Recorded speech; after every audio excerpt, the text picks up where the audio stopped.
Böö!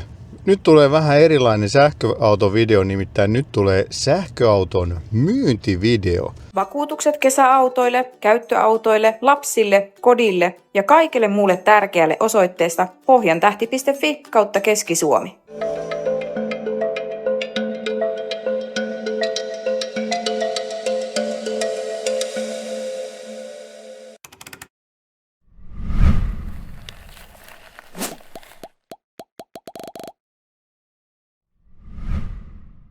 Ja niin kuin varmaan moni teistä jo tietääkin, niin mähän olen tilannut uuden bussin nelivetosena ja nyt sitten tämä mun vanha bussi tulee myyntiin. Tai on ollutkin myynnissä, mutta muutama kysely on tullut, mutta ei ole vielä tullut sitten kauppoja. Niin ajattelin, että tehdään nyt sitten tällainen esittelyvideo. Vähän enemmän näette sitten mitä tässä on ja katsotaan varusteet läpi ja puhutaan myös hinnasta sitten tuossa lopussa. Mutta tämä on siis viime vuoden 2024 mallia. Helmikuussa otettu käyttöön, eli tämä on nyt just vuoden ikäinen. Ja tällä on nyt sitten ajettu 36 343 kilometriä. Varmaan siihen vielä tulee sitten 1000 kilometriä ennen kuin mun uusi auto tulee. Katsotaan vielä tästä nyt saman tien, mitä on ollut kulutus. Pitkäaikainen kulutus on ollut, koetas nyt herätä, 36 000 kilometriä, 25,1. Ja tossa täytyy ottaa huomioon, että tässä on ollut tuo kattoteline kyllä katolla varmaan koko ajan. Semmoista 2-4 varmaan menisi sit ilman kattotelinettä tuon kulutuksella. Ja tässä on 77 kilowattitunnin akku, eli siitä voi sitten laskeskella, laitetaan sitten tuohon, että näillä keskikulutuksilla niin se 300 kilometriä on semmoinen täyden akun kantama ja sitten jos 80 latailee, niin sitten se on joku 250. Se täytyy sanoa, että on kyllä ladannut tosi hyvin tämä, varsinkin jos pidempää reissua tekee, niin sitten se eka lataus saattaa mennä vähän siihen, että se akku lämpenee, mutta sitten ne seuraavat lataukset, niin jopa 20 pakkasilla on tullut sellaista yli 170 kilowattia silloin tosi hyvin lataa ja mun mielestä on ollut hyvä matkantekoväline ihan tällaisenäkin. Olen kerran käynyt tämmöisen samanlaisen Lapissaan just tällä yksilöllä. Että sillä niin kuin toimii kyllä matka-autonakin, että kyllä tällä pidempää reissuakin taittaa ihan mielellään. Katsotaan tästä vielä näitä varusteita.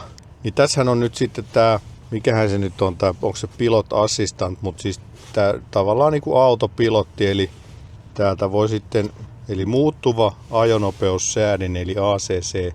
Eli tämä siis pitää auton kaistaviivojen keskellä automaattisesti. Eli tämä on sitten yksi näistä lisävarusteista. Sitten yksi semmoinen lisävaruste, minkä tähän myös otin, niin löytyy täältä apukuskin penkin alta. Eli täältä löytyy tällainen ihan normaali pistorasia. En tiedä näkyykö, nyt on niin pimeätä. Mutta täältä saa siis 230 volttia, 300 wattia tehoa sitten tuolta pistorasiasta. Ja sisusta on ihan tämmönen perussisusta, harmaa ja 3 paikkana ja sitten tuosta apukuskin penkin alta, niin siellähän on myös sitten säilytystilaa ihan kivasti. Nyt on ottanut tuon väliseinän pois, kun mulla on ollut tää tuossa matkailuretkeilykäytössä. Ja siinä on vaan tommonen kangasverho, mutta siinä on se kova väliseinäkin ja laitan sen sitten tarvittaessa takaisin paikoilleen, jos niin halutaan. No sitten kun tullaan tästä ulos autosta, niin tämä on valkoinen perusväri. Ja sitten tämä auto tulee tommosilla pölykapseleilla. Niitä ei ole kertaakaan käytetty, kun mulla on ollut itsellä noin vähän tommoset rouheemmat pölykapselit. Tykkään itse niistä. Ja tässä on nyt sitten nämä seikkailumuovit näissä pyöränkaaren reunoissa laitettu lisävarusteena.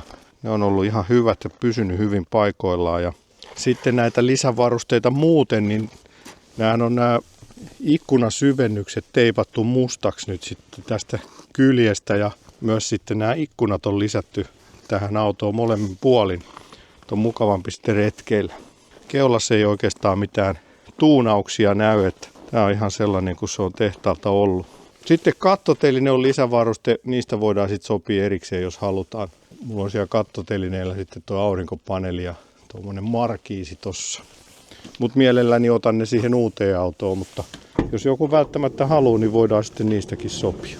Ja tavaratila on niinku siinä kunnossa, kun se on tehtaalta tullut. Nyt täällä on tällaiset lisävaneriseinät, jotka mä otan sitten mukaan. Eli niistäkin voidaan erikseen neuvotella, jos halutaan. Ja sama sitten tuossa on tommonen liukualusta tuossa tavaratilan lattiassa. Tää on ollut erittäin kätevä, kun saa sitten, mulla on ollut tossa se sänky, niin tällä saa sitten tuollaista tavaraa sieltä sängyn alta helposti. Ja miksei tietysti, jos on jotain painavampaa, niin sen saa sitten tohon päälle. Ja tohon kiskoon sitten saa sen sängyn kiinni, että tämän saa niin kuin koko auton levyiseksi. Mä voin laittaa pätkää sitten siitä sänkysetapista. Ja tässä on vielä yksi tällainen erikoisuus lisävaruste, eli täältä löytyy Defan lohkolämmittimen pistoke tosta. Ja tää on siis näillä Defa-tuotteilla johdotettu tää auton, eli se tulee tohon noin niin kuin sisätilapistoke löytyy sitten tuolta, eli saa vähän niin kuin maasähköt tänne auton sisälle. Mutta ei tässä niin kuin muuten oikeastaan mitään ihmeellistä ole tässä tavaratilassa. Se vetokoukku löytyy myöskin, eli tää on tämmönen puoliautomaattinen vetokoukku, eli kun tosta painaa, niin sitten sen saa tonne piiloon. Siellä se on sitten nätisti piilossa. Ja takaikkuna on tummennettu, samoin kuin sitten nämä sivuikkunat, niin nämä on myöskin tummennettu. Nämä on tosiaan siis tällaiset Dometic-ikkunat, eli nämä on niinku ihan oikeat matkailuautoikkunat, eli tässä on integroituna hyttysverkko ja sitten myöskin tällainen pimennysverkko. Ja sitten näitä saa myös avattua nämä ikkunat, niin saa tuuletusta enemmän tai vähemmän, että siinä voi sitten säätää kuinka paljon sen haluaa olla auki. Nämä on ollut kyllä todella hyvät tässä retkeilykäytössä.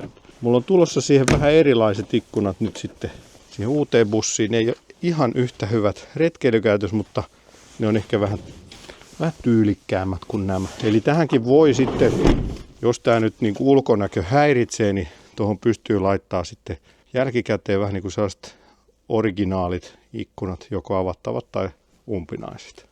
Ja latauspistoke on sitten, latausluukku löytyy sitten täältä takakulmasta. Mutta tämmönen paketti olisi nyt myynnissä ja akkutesti on tehty tässä ihan, olisiko kuukausi sitten ja oli tosi hyvät tulokset. Laitetaan se vielä tähän näkyviin, että sikäli on niin kuin auto kaikin puolin kunnossa. Ja takuutahan on vielä vuosi jäljellä. Ja sieltä tuleekin jo ensimmäinen ostajaehdokas näköjään. Heti tuli Volkswagen-ihmisiä pihalle, kun alettiin autoa myymään. Et saa ostaa bussia. En mä vielä. Talvirenkaat on ihan hyvässä kunnossa. Ne on nyt vaan täynnä lunta noin kuviot, falkkenit. Ja sitten käydään katsoa noita kesärenkaita tuolla. Ja siellä näkyy sitten noita kesärenkaat ja noi on ne ensiasennusrenkaat. Ja niille ei ole ajettu muuta kuin kaupasta tänne Vantaalle, että ne on niinku ihan käyttämättömät. Ja automaattinen parkkikiekko voidaan laittaa sitten kaupan päälle.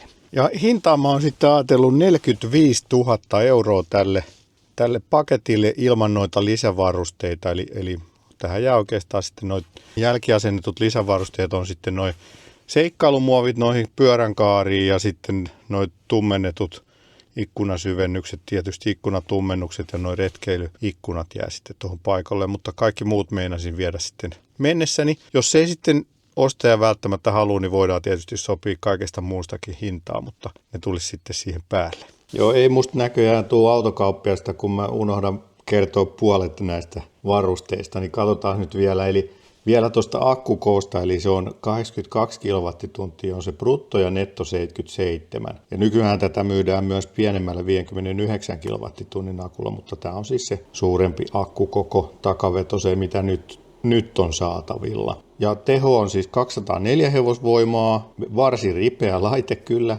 pakettiautoksi ja vääntöä 310 newtonmetriä. Ja lisävarusteista unohtui mainita toi navigointi Discover Pro, eli sekin oli jo 860 euroa.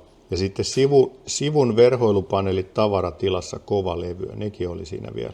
Eli varusteet on siis se Travel Assistant, jossa on se vähän niin kuin autopilotti, mutta myöskin peruutuskamera kuuluu siihen. Sitten on se vetokoukku, 230 voltin pistorasia kuljettajan tai apukuljettajan istuimen rungossa, navigointi ja tavaratilan verhoilupaneelit. Ja sitten jos nyt katsoo, mitä tuommoinen vastaava uusi maksaisi, rakentelin semmoisen samanlaisen auton tuolla Volkswagenin sivulla, niin siitä tuli sitten hinnaksi 57 190 ilman varusteita ja varusteiden kanssa 60 840.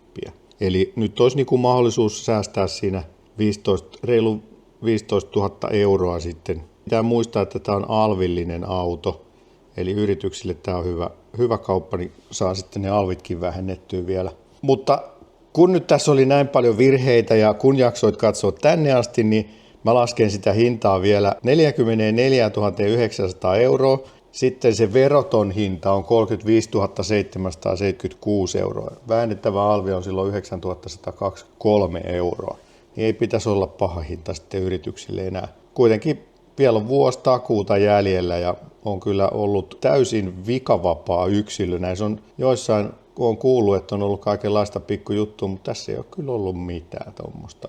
Ilmeisen hyvä yksilö ja sitten niin kuin se akkutestikin näyttää, niin akku on hyvässä kunnossa. Mutta käyhän kuule laittamassa mulle sähköpostia, jos auto kiinnostelee. Tässä on nyt varmaan muutama viikko aikaa vielä ennen kuin se menee sitten sinne autokauppaan. Et mun ei ole pakko myydä, että ihan sellaisia naurettavia tarjouksia. Siis voit lähettää, voidaan sitten yhdessä nauraa siinä sitten seuraavalla videolla, millaisia tarjouksia on tullut. Mutta jos meinaat tosissaan ostaa, niin ei se kauhean paljon tosta varmaan putoa. Mutta aina voi yrittää. Palataan seuraavalla sähköautovideolla. Pöi pöi!